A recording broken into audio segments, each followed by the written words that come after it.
रमपुरा बाजार। Singing by Saroj सादा सादा।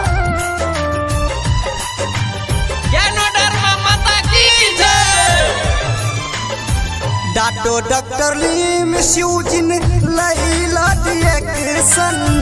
डाटो डॉक्टर लीम स्यूजिन लैला डिएक्शन। गामे गामे करी हम प्रचार यो। ओ मोरे भैया लग जाओ शरण में। ओ मोरे बहिना लग जाओ शरण में। बन जाओ डिएक्शन परिवार यो यो भैया। बन जाओ डिएक्शन परिवार यो।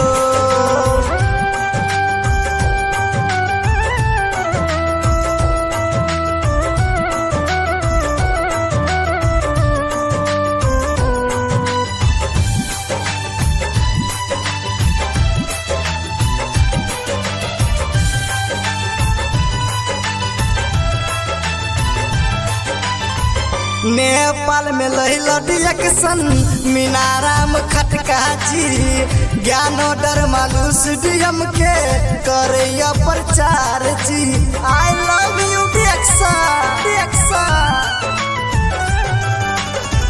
नेपाल में लहिला डिएक्शन मीनाराम खटका जी। ज्ञानो डरमालूस डीएम के करे प्रचार जी। डायमंड अरविंद सर जी के मानियो कहानिया। डायमंड मोहन सर जी के मानियो कहानिया। जीवन में है तेरी खुशियाँ।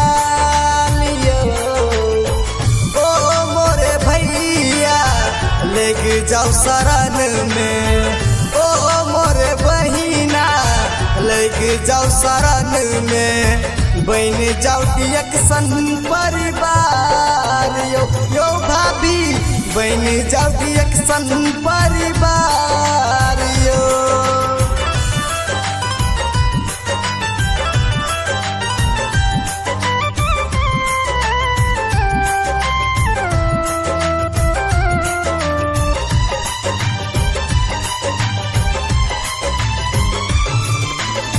रमपुरा में लैला डिएक्शन विशेषर यादव सर और राजेंद्र बनबे डिएक्शन के गाँव गाँव मेंबर।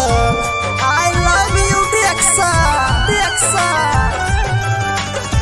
रमपुरा में लैला डिएक्शन विशेषर यादव सर और सोलीन बनबे डिएक्शन के गाँव गाँव मेंबर। मेंबर रुपेश सर के मानियो कहानिया। मेंबर रुपेश सर के मानियो कहानिया। जीवन है खुशियाँ लियो। ओ मोरे भैया लेग जाओ शरण में। ओ मोरे बहिना लग जाओ शरण में। बन जाओ डिएक्शन परिवार यो यो भाभी। बन जाओ डिएक्शन परिवार यो।